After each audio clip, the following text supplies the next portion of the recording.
Bien, pues bienvenidos otra vez y aquí estamos dispuestos a realizar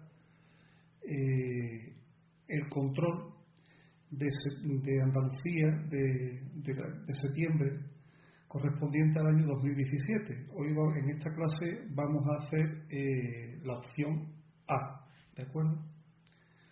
Voy a guardarlo primero para que no perdamos el archivo y vamos a empezar por la pregunta de formulación, que es esta que podéis ver aquí. Venga, vamos a comenzar.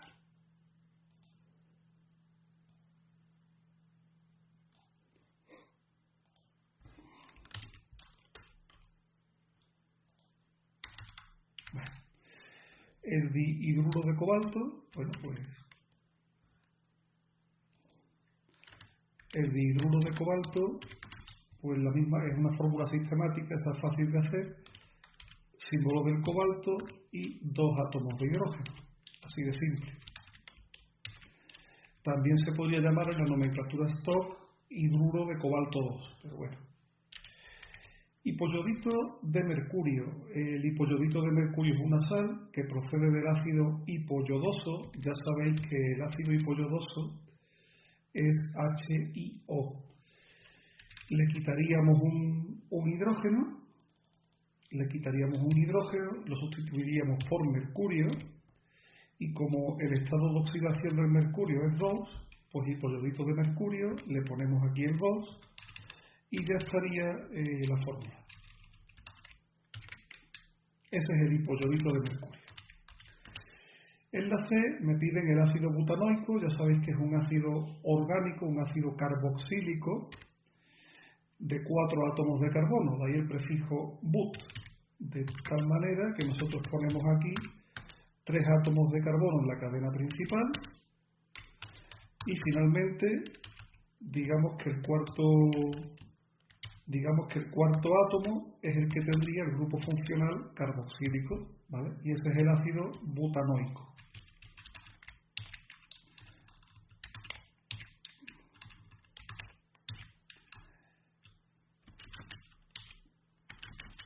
Y el D sería nombrar ese compuesto que tenéis aquí, que es en nomenclatura sistemática el dióxido de estroncio. Eso sería la nomenclatura sistemática.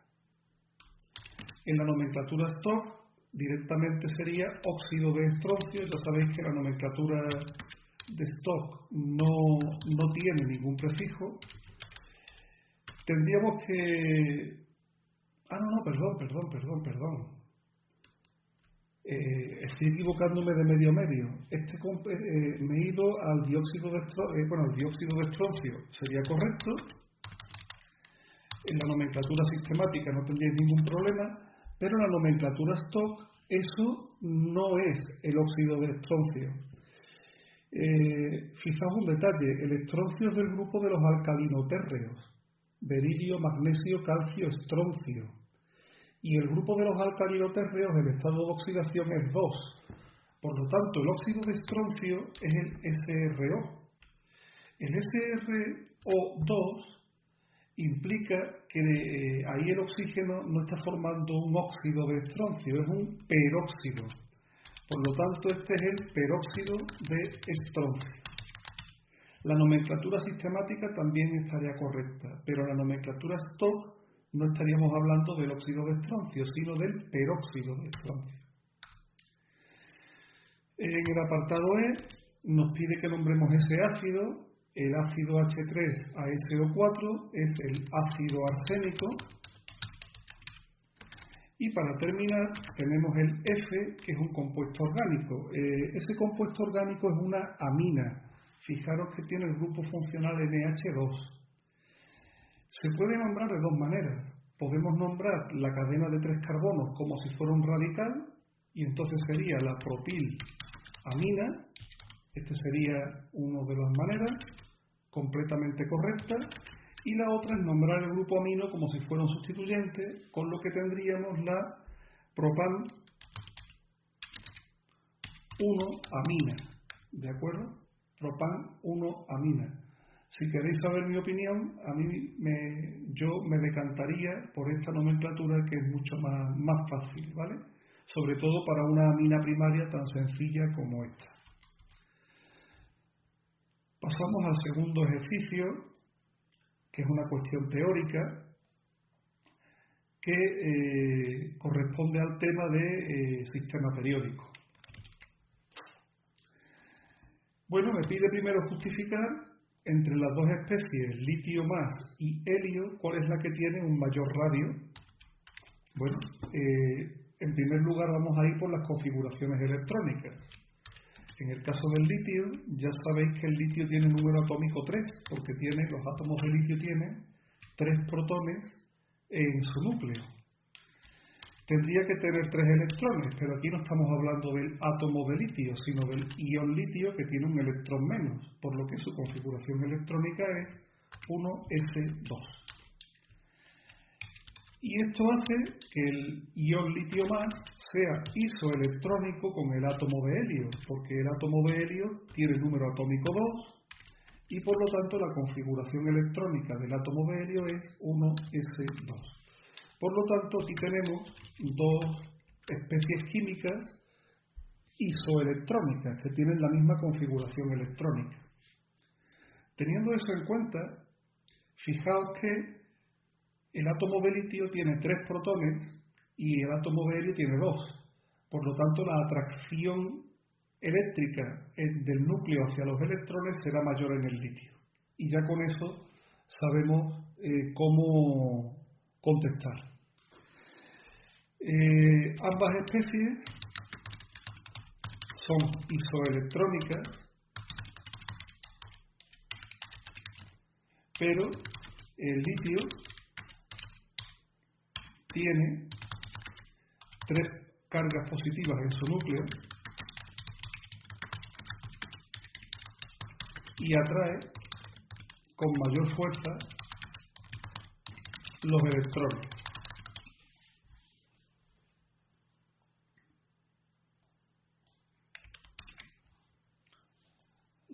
La carga nuclear efectiva es mayor y los electrones tienden a acercarse al núcleo. El radio del ion litio será menor que el del átomo de helio. Y ya con eso hemos contestado perfectamente a la cuestión. El apartado B nos indica que razone cuál de los siguientes elementos, oxígeno y nitrógeno, tiene mayor afinidad electrónica. El oxígeno tiene una mayor tendencia a captar electrones. Es más electronegativo y tiene mayor afinidad electrónica. Así de simple, no hay que contestar mucho más. Yo esta pregunta os confieso que le estuve dando vueltas y estuve buscando un problema resuelto, y en el problema que encontré resuelto, el autor decía simplemente que el oxígeno estaba más a la derecha en el sistema periódico. Pero esa respuesta yo no la recomiendo, porque ya sabéis que en las directrices de la prueba de acceso a la universidad específicamente nos indican que no razonemos según la posición del elemento que esté más a la derecha, más arriba, más abajo en el sistema periódico. Por eso yo lo justificaría mejor de esta manera que os acabo de exponer. Y en el apartado C, ¿cuál de los dos elementos, sodio y cloro, tiene una mayor energía de ionización? Bueno, pues de nuevo vamos a empezar con las configuraciones electrónicas. La configuración electrónica del sodio es 1s2, 2s2, 2p6, 3s1, ya sabéis los elementos alcalinos, ¿vale? Y la configuración electrónica del cloro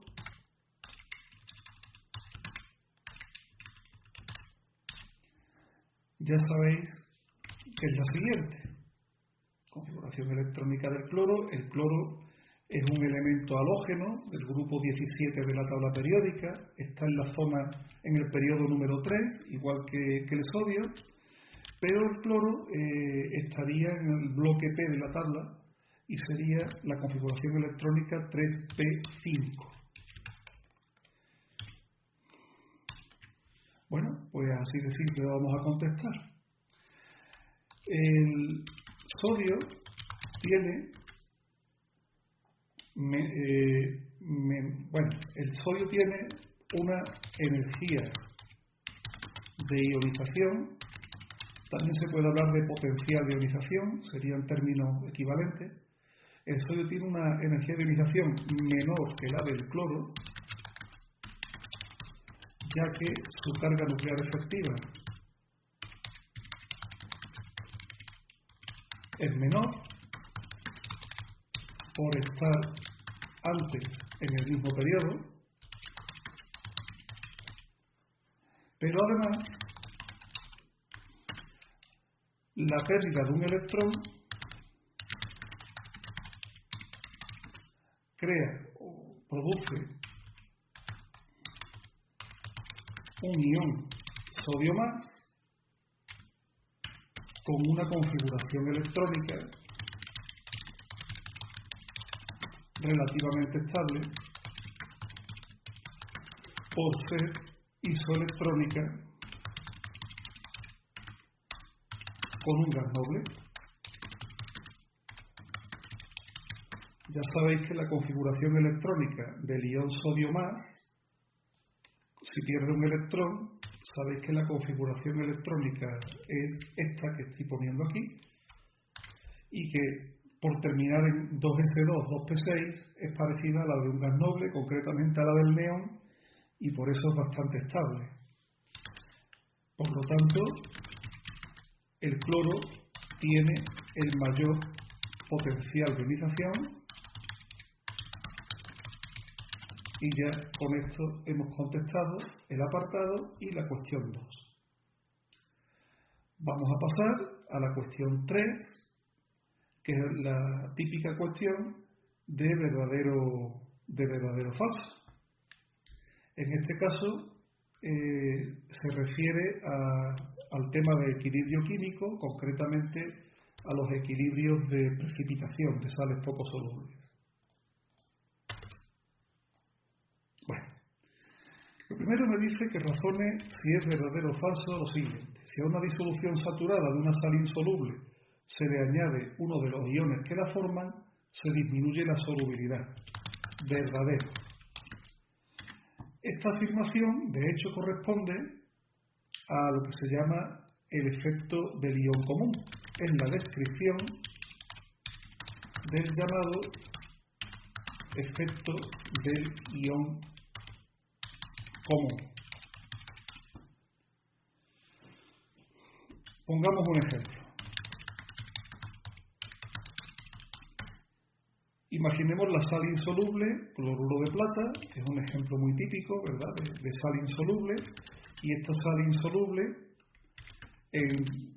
cuando está en disolución acuosa, se disocia parcialmente en iones plata más iones cloruro.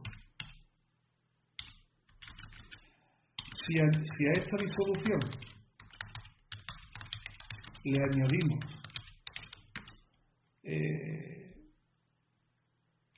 uno de los iones que la forman,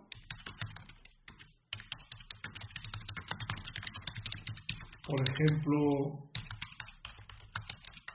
plata, el equilibrio se desplazará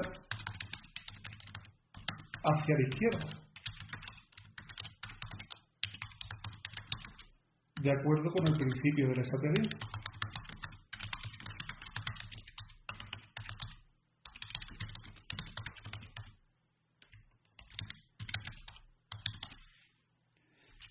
De modo que la solubilidad disminuirá, que es lo que dice precisamente la afirmación y por eso hemos puesto que la afirmación era verdadera, ¿vale? Hombre, realmente lo del ejemplo tampoco era obligatorio, pero me parece a mí que hace que la respuesta esté un poquito mejor ilustrada, ¿verdad? El apartado B me dice que dos iones de cargas iguales y de signos opuestos forman un precipitado cuando el producto de sus concentraciones es igual a su producto de solubilidad. Ya sabéis que estamos en la situación límite, pero de todas maneras voy a contestar verdadero. Cuando el producto iónico es mayor o igual al producto de solubilidad, se produce un precipitado. Yo tengo aquí mis reservas, porque en realidad la situación se encontraría más o menos en una situación de equilibrio, pero, en fin, yo diría que se formaría un precipitado. Y en el apartado C, para desplazar el equilibrio de solubilidad hacia la formación de más sólido insoluble, se extrae de la disolución parte del precipitado. Esta respuesta sería falsa. ¿Por qué? Vamos a volver al ejemplo de nuestra reacción anterior, ¿vale? La del equilibrio de solubilidad del cloruro de plata. Vamos a volver y a ver qué pasa. Voy a copiar la reacción.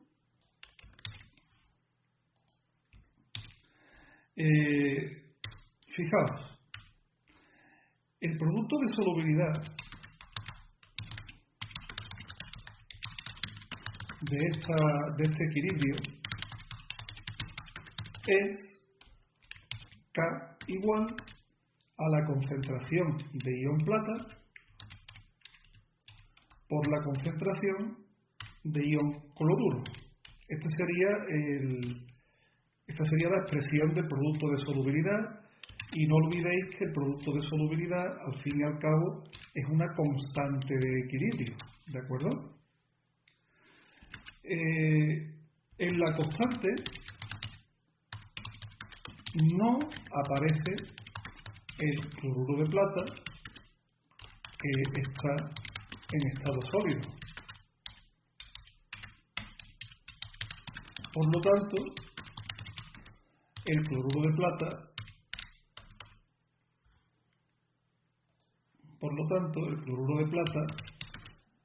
al retirar una cantidad,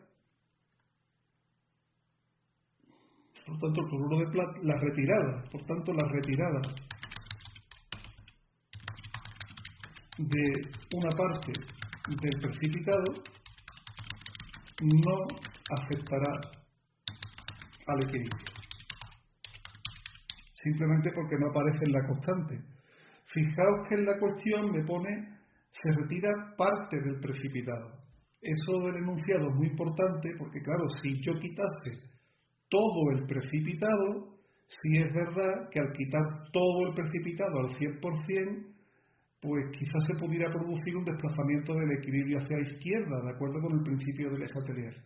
Pero aquí me dicen claramente que se quita parte del precipitado. Y en esas condiciones, la retirada no afectaría en absoluto al equilibrio. Y bien, ya hemos terminado la cuestión 3. Vamos a pasar a la cuestión número 4. Y la cuestión número 4 es una cuestión sobre química orgánica. Bueno, vamos a empezar por la química orgánica y empezamos apartado A. Dice: el triple enlace de un alquino puede adicionar hidrógeno y convertirse en un alcano. Eso es verdadero. Ya sabéis que hay reacciones de adición al doble enlace. Una de ellas es la hidrogenación, que suele ser añadir hidrógeno mediante un catalizador. En este caso la reacción es la siguiente. Vamos a suponer, la reacción es un ejemplo, mejor dicho. Un ejemplo de esta reacción es el siguiente. Voy a hacer el ejemplo más sencillo, que es el del etino. Bueno, aquí tendríamos que poner un triple enlace. Vamos a utilizar Paint, ¿vale?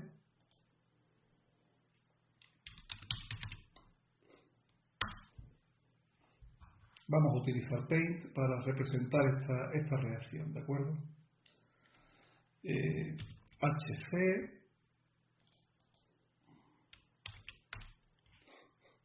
vamos a poner HC, CH. Este sería el etino, ¿de acuerdo? Vamos a escribir aquí los tres enlaces del triple enlace, 1, 2 y 3.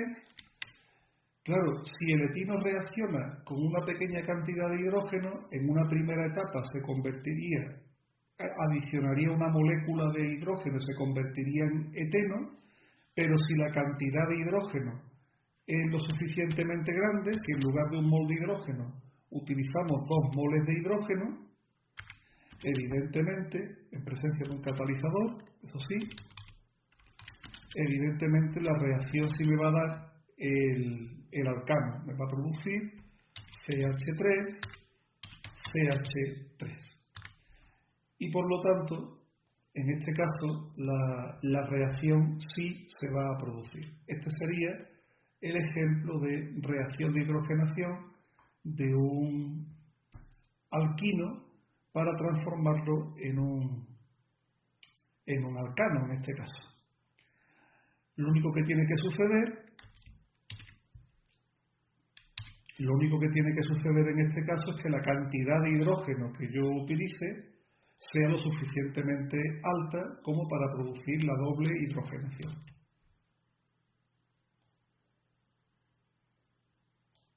Es así de sencillo. ¿De acuerdo? Bien, el apartado B me pregunta si es verdadero o falso que la deshidratación del alcohol por ácido sulfúrico produce etino. Esto es falso. Es verdad que puede haber una reacción de deshidratación por ácido sulfúrico, pero no produce etino, sino eteno. Vamos a comprobar por qué. Mirad, el etanol sería CH3, CH2 o H. Y va a reaccionar en presencia de ácido sulfúrico, se va a producir una deshidratación y esa deshidratación va a conducir a que se pierda el grupo OH con el hidrógeno de al lado y produciría el eteno, CH2, doble enlace, CH2. Ahora bien, esta reacción no puede continuar más adelante porque aunque siga existiendo en el medio ácido sulfúrico, en el eteno ya no podemos producir una nueva reacción de eliminación porque ya no tenemos otro grupo funcional con el que se puedan ir o eliminar los hidrógenos. Por tanto, la afirmación sería falsa. No se produce etino, se produce eteno. Y el apartado C nos dice que la nitración del benceno C6H6 produce un amino derivado y la respuesta también es falsa. No se produce un amino derivado, se produce más bien un nitro derivado. De hecho, resulta que esta reacción incluso la teníais en los apuntes de química orgánica. No un ejemplo parecido, no. Esta misma reacción, la nitración del benceno, es un ejemplo muy típico, ¿verdad? Vámonos al tema 9 y vámonos a las reacciones químicas y veréis cómo efectivamente me parece a mí que están las reacciones de sustitución. Una de las reacciones de sustitución que estábamos viendo, aquí está, ¿lo veis? Es la nitración del benceno. La nitración del benceno, que es el tratamiento de benceno con ácido nítrico en medio ácido, produce la aparición de nitroderivados. Yo quiero recordar incluso que discutíamos la posibilidad de que hubiera nitraciones incluso dobles o triples y se produjeran derivados polisustituidos, ¿no? Del tipo dinitrobenceno, por ejemplo. Por lo tanto, es falsa, produce un nitroderivado y la reacción concretamente sería esta que estamos viendo aquí. Bueno, pues vamos a la siguiente pregunta, que sería el problema. Nos quedarían dos problemas numéricos. Vamos a por ellos. El problema 1, bueno, el problema 1 es un problema que, como podéis ver, es un problema de ácido base. ¿De acuerdo? Es un problema de ácido base. Así que vamos a realizarlo.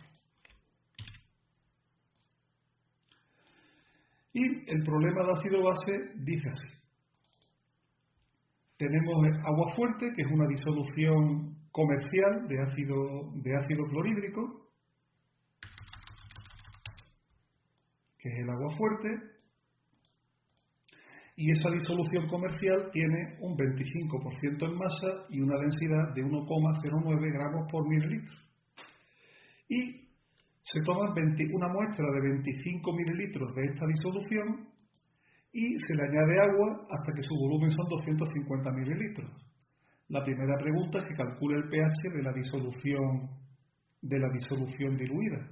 Bueno, para calcular el pH de la disolución diluida deberé calcular la concentración de esta disolución, pero no en tanto por ciento en peso, sino en molaridad. ¿Vale? Para calcular la molaridad de esta disolución voy a empezar calculando la masa molecular del ácido clorhídrico.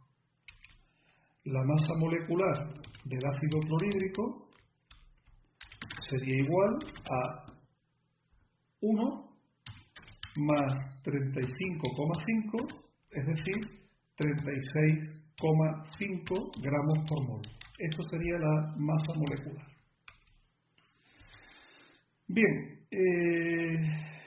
antes de seguir, como en el apartado B voy a necesitarlo, voy ya de paso a calcular la masa molecular del hidróxido de calcio, que como podéis ver también me va a hacer falta para la cuestión B. La masa molecular del hidróxido de calcio, sería 40, que es la masa atómica del calcio, más 16 por 2, más 2 por 1. Por lo tanto serían 40 más 32, que son 72, 72 más 2, 74 gramos por mol. Bueno, ya podemos continuar. Fijaos que tenemos una muestra de 25 mililitros de agua fuerte del 25% en masa. Vamos a calcular primero. Ya sabéis que este cálculo ha salido muchas veces. Para pasar de tanto por ciento a molaridad, hacemos, digamos, 3 pasos. El paso 1 sería cálculo de la masa de la disolución usando la densidad. Ese sería el paso 1.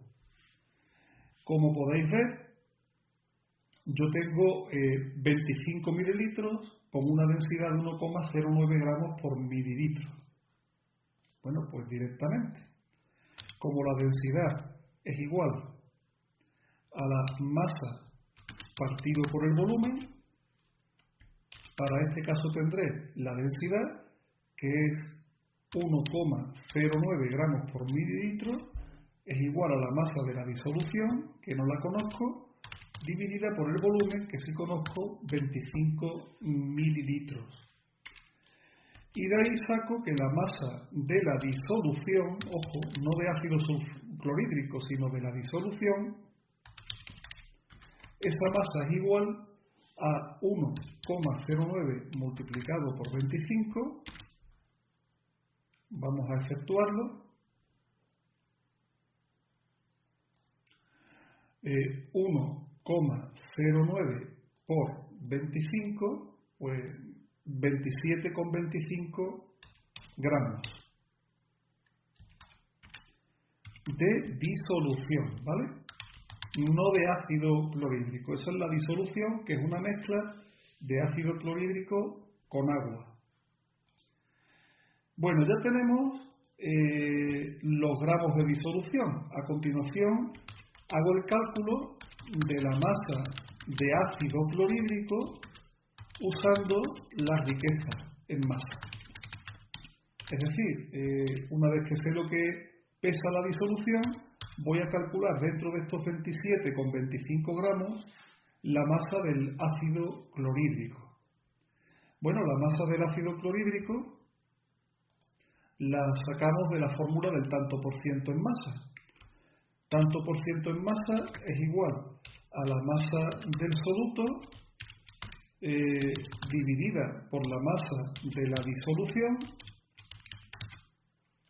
y multiplicado todo eso por 100. ¿Vale? Como sabemos que la masa del ácido, la riqueza es el 25%, tendríamos el 25% es igual a la masa de ácido clorhídrico, masa del soluto, dividida por la masa de la disolución, que la acabamos de calcular en el paso anterior, eran 27,25, y todo esto multiplicado por 100. Y ya de ahí sacamos o despejamos la masa del soluto, y la masa del soluto será 25 multiplicado por 27,25 y todo eso dividido por 100. Y el resultado, vamos a calcular, 27,25 multiplicado por 25 y dividido entre 100, me sale una masa de 6,81 gramos de ácido clorhídrico. 6,81 gramos de ácido clorhídrico, no de disolución, sino ese es el ácido clorhídrico que realmente existe en esos 25 mililitros de la disolución. Y ya el último paso que me queda por dar sería pues calcular la concentración, la molaridad de esa disolución de ácido clorhídrico. Y ahora cálculo de la molaridad, es decir, de la concentración que me piden de la disolución. ¿De acuerdo? Y simplemente aplico la definición de molaridad. Ya sabéis que la molaridad es igual. La podríamos poner así la expresión, ¿no? Masa del soluto dividida por su masa molecular y el resultado de lo que esto me dé dividido por el volumen de la disolución. Esta sería una expresión de la molaridad. La molaridad de esta disolución sería, por lo tanto, masa del soluto, que ya hemos visto que son 6,81 gramos, dividida por la masa molecular del ácido clorhídrico, 36,5, y el resultado dividido por el volumen de la disolución. ¿Pero de qué disolución estamos hablando aquí? Fijaos que nosotros hemos preparado la disolución cogiendo estos gramos de ácido clorhídrico y añadiendo agua hasta que el volumen fuera de 250 mililitros. Por lo tanto, el volumen sería 250 mililitros, que ya sabéis que cuando hablamos de molaridad, el volumen se pone en litros. Por lo tanto, 0,25. Y esto nos va a dar la molaridad de nuestra disolución, de la disolución que ya hemos preparado. Sería 6,81 dividido entre 36,5 y el resultado lo divido entre 0,25 litros y me sale una molaridad de 0,746, que yo voy a redondear a una cifra bastante redonda de 0,75 molar. Y esta sería la molaridad de la disolución. Bien, la molaridad de la disolución es la concentración de es la concentración de esta disolución. La molaridad de la disolución es la concentración. Os recuerdo que es una disolución de ácido clorhídrico. El ácido clorhídrico es un ácido fuerte. Es decir, que el ácido clorhídrico se disocia por completo en iones H+, más iones cloruro. Por lo tanto, la concentración de la disolución será igual a la concentración de iones H+. Incluso lo vamos a explicitar, lo vamos a poner, lo vamos a escribir como el ácido clorhídrico es un electrolito fuerte, se disocia por completo. Por eso, la concentración de iones H+ será de 0,75 molar. ¿Por qué es tan importante hacer esta pequeña observación? Porque lo que me pedía el apartado A era el pH de la disolución. Y lógicamente el pH, ya sabéis la definición, es el menos logaritmo de la concentración de iones hidrógeno. Es decir, el pH de esta disolución será el menos logaritmo de 0,75. Así que ya está. Es lo único ya que tenemos que hacer. Sería directamente, hacemos el logaritmo de 0,75 y me sale menos 0,12, así que el pH será en este caso 0,12, que es un pH evidentemente ácido, como tiene que ser, por otra parte, ¿no? Porque estamos hablando de una disolución de ácido. Bien.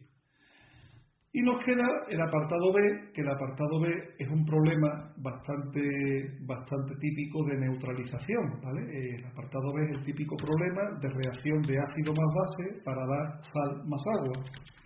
La reacción de neutralización es ácido clorhídrico más hidróxido de calcio. Ya sabéis que las reacciones de neutralización son ácido más base para dar agua más la sal. En este caso la sal es el cloruro de calcio, que es esta sal que tenéis aquí, más agua.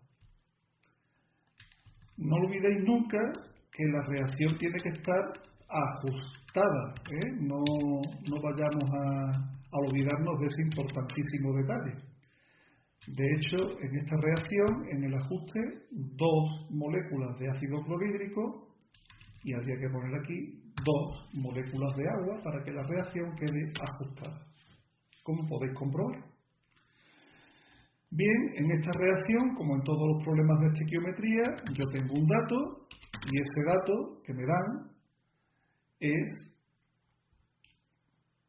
qué volumen de una disolución que contiene 37 gramos por litro de hidróxido de calcio será necesario para neutralizar 20 mililitros de la disolución de ácido clorhídrico, ¿vale? Es decir, el dato son 20 mililitros de una disolución de ácido clorhídrico que, como sabemos, es 0,75 molar de ácido clorhídrico. Y la incógnita de este problema de estequiometría es simplemente que me preguntan qué volumen de disolución de hidróxido de calcio que tiene una concentración, ojo con esto, de 37 gramos por litro. 37 gramos por litro. De entrada, ya sabéis que en los problemas de estequiometría, una vez que la reacción está ajustada y están calculadas las masas moleculares, mi siguiente paso realmente consiste en calcular los moles del dato. Los moles del dato. Los moles del dato, como tenemos la molaridad de la disolución, lo podemos calcular de una manera muy sencilla. La molaridad es igual al número de moles dividido por el volumen. Es decir, 0,75, que es la molaridad del ácido clorhídrico, que es el dato, es igual al número de moles de ácido clorhídrico dividido por el volumen en litros. El volumen en litros es 0,02. ¿De acuerdo? Es decir, el número de moles de clorhídrico es igual, vamos a calcularlo, 0,75 multiplicado por 0,02, 0,015 moles de ácido clorhídrico. ¿De acuerdo? Según la estequiometría de la reacción, hacen falta 2 moles de ácido clorhídrico si yo quiero neutralizar 1 mol de hidróxido de calcio. Eso es lo que me dice la estequiometría. 2 moles de clorhídrico por cada mol de base. Puesto que tengo 0,015 moles de ácido clorhídrico, necesitaré X moles de hidróxido de calcio.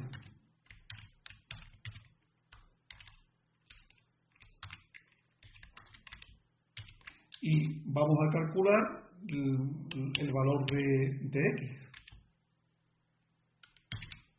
X sería igual a 0,015 dividido por 2.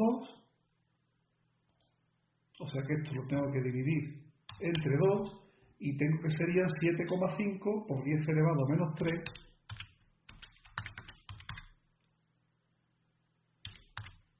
moles de hidróxido de calcio.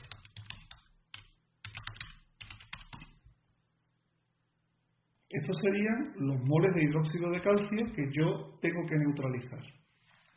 Pero a mí no me preguntan por los moles de hidróxido de calcio, me preguntan por el volumen de la disolución. Claro, alguno podrá estar pensando, bueno, ya esto es fácil, ¿no? Porque como tengo la molaridad de la disolución y tengo el número de moles, pues ya solamente me faltaría despejar el volumen. Lo que pasa es que no tenemos la molaridad de la disolución, porque la concentración nos la han dado en gramos litros.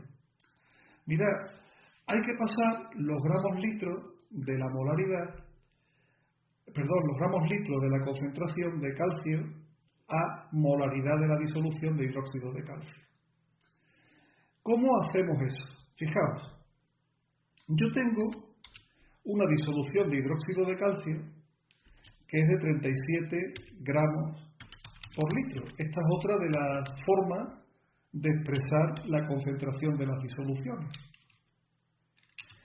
Pero yo necesito esa concentración no en gramos por litro, sino en moles por litro. Es decir, yo tengo que hacer una conversión de unidades, aplicar un factor de conversión.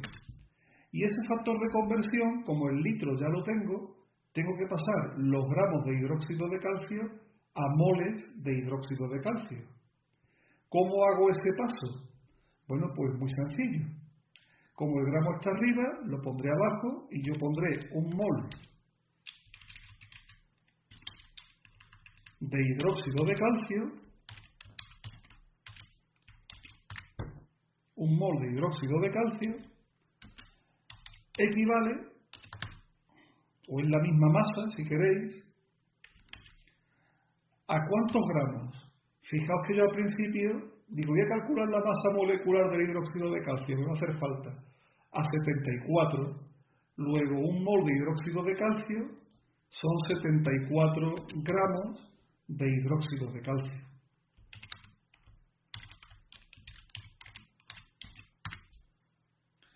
Y por lo tanto, ya sé lo que tengo que hacer, 37 por 1 entre 74. Es decir, la molaridad de la disolución sería 37 dividido entre 74, es decir, 0,5 moles por litro. ya tengo la molaridad de la disolución de hidróxido de calcio. Y como tengo la molaridad, el último paso del problema ya sería simplemente calcular el volumen. Y el volumen sería el siguiente para el hidróxido de calcio. Aplicamos la definición de molaridad. La molaridad es el número de moles dividido por el volumen. La molaridad del hidróxido de calcio, 0,5, es igual al número de moles, 7,5 por 10 elevado a menos 3, dividido por el volumen. Y de ahí saco directamente el volumen. El volumen sale pues 7,5 por 10 elevado a menos 3 dividido por 0,5 y bueno, pues así de simple obtendría el volumen de la disolución de hidróxido de calcio en litros, ojo, en litros. Por tanto, 7,5 por 10 elevado a menos 3 dividido por 0,5 me va a salir 0,014 o 0,015 más o menos. 0,015 litros de la disolución de hidróxido de calcio, de disolución de hidróxido de calcio,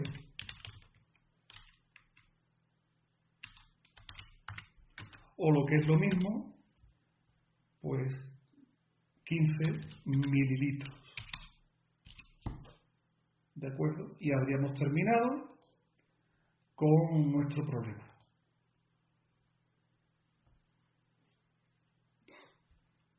Bien.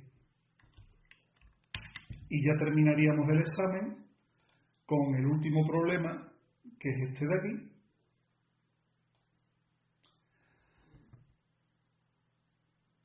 Por cierto, fijaos que el resultado del problema anterior, pero estoy viendo que en este problema sería pH 0,127 y volumen 14,9 mililitros. Vamos a comprobarlo. pH 0,13, vamos a ver si es verdad. El pH me salía a mí 0,12, ¿vale? Y a 15 mililitros el otro salía a 14,9. Hemos hecho el problema, parece que al menos la solución nos coincide. El último problema es un problema que mezcla estequiometría con reacciones redox, ¿de acuerdo? Vamos a efectuarlo. Tenemos una reacción redox, que es la reacción en la que el cobre reacciona con el ácido nítrico para dar nitrato de cobre más monóxido de nitrógeno más agua. Vamos a escribir la reacción. El cobre más el ácido nítrico directamente producen, por un lado, nitrato de cobre 2, nitrato de cobre 2, más monóxido de nitrógeno, más agua. Esta sería la reacción química. Y en el apartado A de nuestro problema nos piden que la ajustemos por el método del ion electrón, ¿de acuerdo? Que es lo que vamos a hacer ahora mismo. Ácido nítrico, nitrato de cobre 2, más monóxido de nitrógeno, más agua.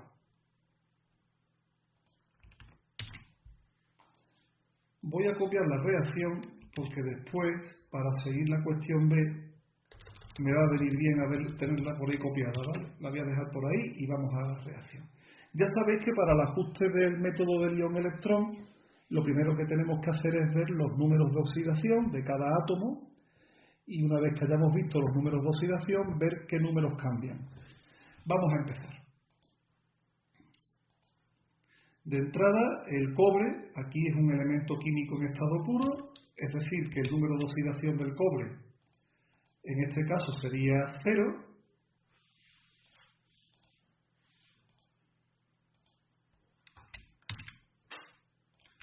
el número de oxidación del hidrógeno es más 1, y no solamente es más 1 en el ácido nítrico, sino que el número de oxidación del hidrógeno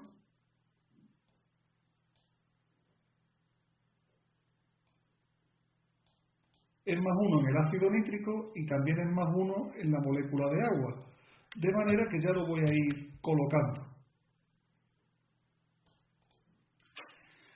El número de oxidación del oxígeno es menos 2 en el ácido nítrico, en el nitrato, en el monóxido de nitrógeno y en el agua. Es decir, el número de oxidación del oxígeno es siempre, en esta reacción siempre va a ser menos 2.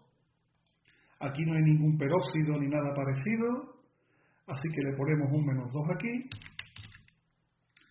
le ponemos un menos 2 a este de aquí, le ponemos un menos 2 a este de aquí y le ponemos un menos 2 finalmente a este. Y ya pues vamos a ir viendo los números de oxidación que nos faltan. Por ejemplo, el número de oxidación del nitrógeno. Menos 2 por 3 son menos 6, menos 6 más 1 son menos 5, así que ahí el nitrógeno es un número de oxidación más 5. Hombre, es el ácido nítrico. Ya la misma nomenclatura me dice que ahí el estado de oxidación del nitrógeno es el mayor, es 5. El número de oxidación del cobre es nitrato de cobre 2, por lo tanto ahí en esa sal el número de oxidación del cobre es más 2. Y el número de oxidación del nitrógeno, si hacéis la cuenta, sería también más 5, cosa que es muy lógica, puesto que es un nitrato. En los nitratos el estado de oxidación del nitrógeno es 5. De todas maneras cuadra, fijaos. 2 por 3 son 6, 6 por menos 2 son menos 12. Menos 12 más 2 son menos 10.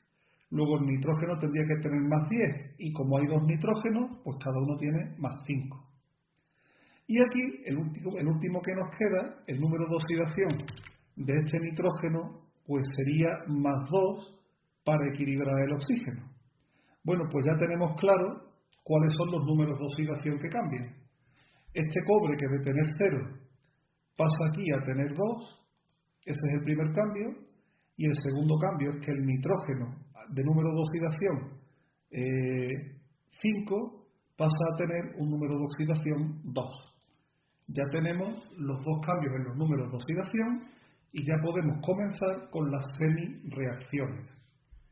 En la primera semireacción, el cobre metálico se convierte, fijaos que esto es una sal, luego ponemos solamente nitrato de cobre 2, aquí pondríamos el ion cobre 2 más, y esta sería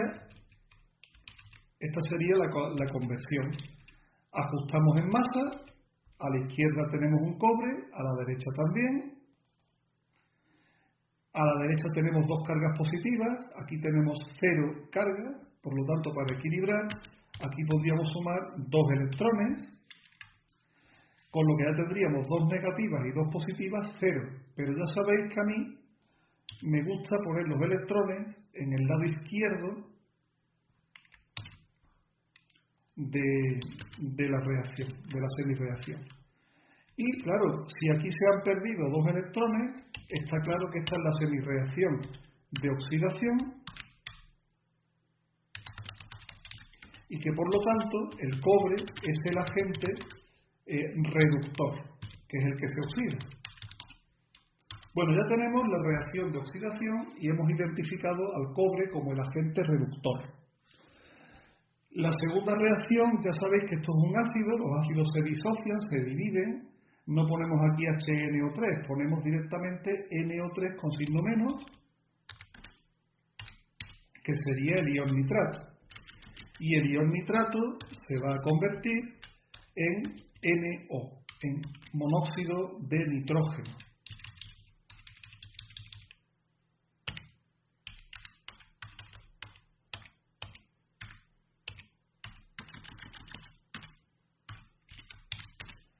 Se va a convertir en monóxido de nitrógeno. Vamos a hacer el ajuste, que este es un poquito más interesante que el otro.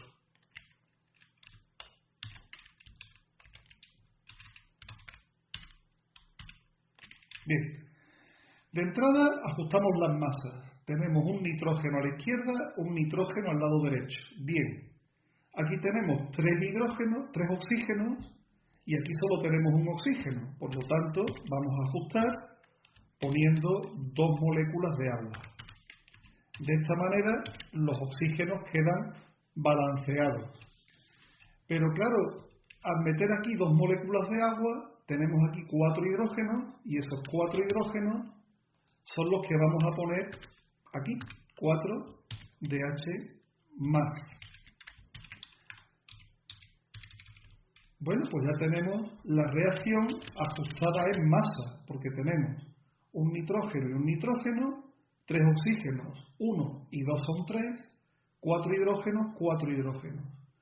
Aquí tenemos 4 cargas positivas y una negativa, son 3 cargas positivas. Aquí tenemos 0. Para equilibrar, aquí tendríamos que poner más 3 electrones. Y de esa manera tenemos las cargas también equilibradas. Bueno, pues ya tendríamos que esta segunda semireacción es la reacción de reducción, así que el ácido nítrico, o mejor dicho, incluso el nitrato, es el agente oxidante.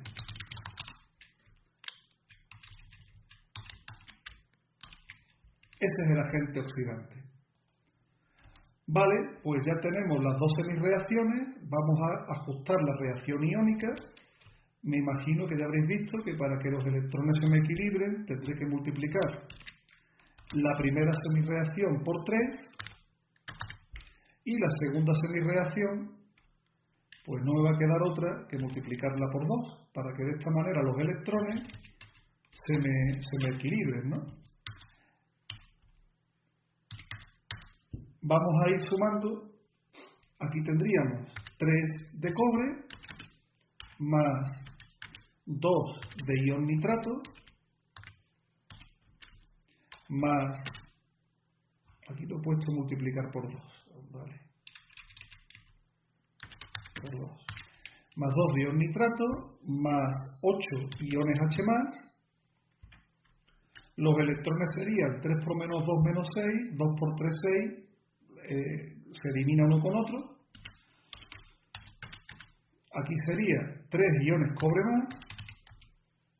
2 más, mejor dicho, más 2 moléculas de óxido nítrico, de monóxido de nitrógeno, más 4 moléculas de agua.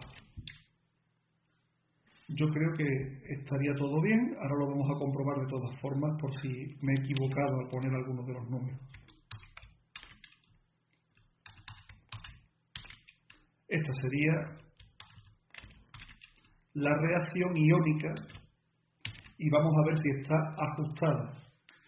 3 átomos de cobre, 3 átomos de cobre, 2 átomos de nitrógeno, 2 átomos de nitrógeno, 6 átomos de oxígeno. Aquí tendríamos 2 por 1, 2, 2 más 4, efectivamente hacen 6, y finalmente 8 átomos de hidrógeno, 8 átomos de hidrógeno. Carga eléctrica. Aquí tengo 8 cargas positivas, que con estas 2 negativas me hacen 6 positivas. Y aquí tengo 3 por 2, 6 positivas. Es decir, la ecuación iónica está ajustada. Y nos quedaría pues ajustar la reacción molecular. En principio sería 3 de cobre. Aquí tendríamos 2 iones nitrato, tendríamos la tentación de poner un 2, pero hay que poner 8 de ácido nítrico, por lo tanto, es decir, 8 hidrógenos de ácido. Así que yo voy a poner aquí un 8. De cobre tendríamos 3, con lo que aquí pondríamos un 3, 2 de monóxido de nitrógeno y finalmente 4 de agua. Vamos a comprobar si el ajuste está correcto o si por el contrario tenemos que hacer algún pequeño retoque, que ya sabéis que no es raro, ¿eh? Esto no es raro. Bueno, vamos a ver. Tenemos aquí 3 átomos de cobre que están aquí. Bien, de momento vamos bien. 8 átomos de hidrógeno, y aquí tenemos 4 por 2, 8. De nitrógeno tenemos 8. Y aquí, esto del 8 de nitrógeno, creo que se nos ha ido. Porque 8 de nitrógeno, y aquí tenemos, bueno, no, está bien, 3 por 2 son 6, 6 y 2 son 8. Bien, me había confundido a primera vista. De oxígeno tenemos 8 por 3, 24. Aquí tenemos 2 por 3, 6, que por 3 son 18. 18 más 2 me darían 20. 20 y estos 4, 24. Es decir, la reacción molecular está perfectamente ajustada y no hemos tenido que hacer ningún tipo de retoque para ajustarla. Vamos a copiarla aquí, 3 de cobre más 8 de ácido nítrico para darnos 3 de nitrato de cobre 2, 2 de monóxido de nitrógeno, 4 de agua. Lo pongo aquí porque para mí va a ser más cómodo a la hora de hacer el apartado B, que ya sabéis que es el apartado de estequiometría, ¿vale? Entonces, bueno, pues tenemos la reacción ahí a la vista y nos viene mejor. El apartado B nos dice que calcule la masa de cobre que se necesita para obtener 0,5 litros de monóxido de nitrógeno medidos a 750 milímetros de mercurio y 25 grados centígrados. Mirad, el dato es que yo tengo que obtener medio litro, 0,5 litros de monóxido de nitrógeno, que es un gas, medidos a una presión de 750 milímetros de mercurio y una temperatura de 25 grados centígrados. Ese es el dato. Y la incógnita es qué cantidad de cobre, qué masa de cobre voy a necesitar para obtener esto. Bueno, lo primero que tenemos que hacer es encontrar los moles del dato. Cálculo de los moles del dato. El dato es el volumen de monóxido de nitrógeno. Se me va el nombre al nombre clásico, ¿no? Óxido nítrico. Para eso ya sabemos que tenemos que utilizar la ecuación de los gases perfectos. Antes de hacer eso, recordad que 750 milímetros de mercurio habría que convertirlo en atmósfera, que sería dividiendo 750 milímetros de mercurio entre 760 y obtendríamos el valor de la presión en atmósferas. 750 va a ser 0,97, 0,95, algo así. 750 entre 760, 0,99 atmósferas. Bueno, vamos a poner 3 decimales. 0,987. Vamos a redondear hasta la milésima. La temperatura por su parte, como son 25 grados centígrados, sabéis que tiene que expresarse en Kelvin, ¿no?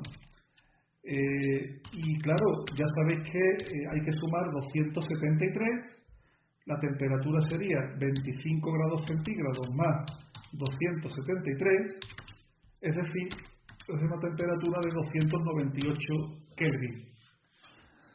Yo sé que soy muy pesado, que me repito mucho, pero recordad, nada de grados Kelvin, lo de grado Kelvin no existe. Aquí son Kelvin a secas, ¿vale? Bien. Para calcular los moles del dato, aplico la ecuación de los gases perfectos, que ya la conocéis, P por V es igual a número de moles por R y por T, no se está viendo, aquí la tenéis, y sustituyo pues los datos que tengo. La presión son 0,987 por el volumen, que serían 0,5 litros, es igual al número de moles por 0,082, que ya sabéis que es la constante de los gases, por la temperatura, que son 298. De aquí puedo sacar, despejando, el número de moles, que sería, bueno, pues vamos a expresar el despeje, no hace mucha falta porque es un despeje trivial, pero bueno, el número de moles sería 0,987 por 0,5 dividido por el producto de 0,082 por 298. Yo sé que esto es una operación trivial, pero tened mucho cuidado con los nervios y cuando manejéis la calculadora. Ponedme los paréntesis, ¿vale? Porque fijaos, tendría que ser 0,987 por 0,5, me da un resultado, dividido por paréntesis 0,082 por 298. Y esto me sale 0,020 moles de monóxido de nitrógeno. ¿Vale? Ya tendríamos los moles del dato. Puesto que tengo los moles del dato, ahora hago un cálculo de los moles de la incógnita.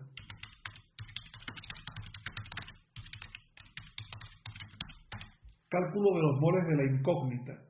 Eso se hace por la estequiometría de la reacción. Ya sabéis, 3 moles de cobre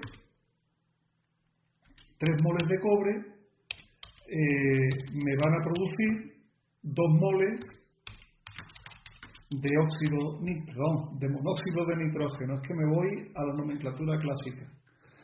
Es decir, harán falta X moles de cobre para producir 0,020 moles de monóxido de nitrógeno. Y simplemente pues calculamos el valor de X y el valor de X será 0,020 multiplicado por 3 dividido entre 2. Así de simple. Pues 0,020 por 3 dividido entre 2, 0,03 moles de cobre.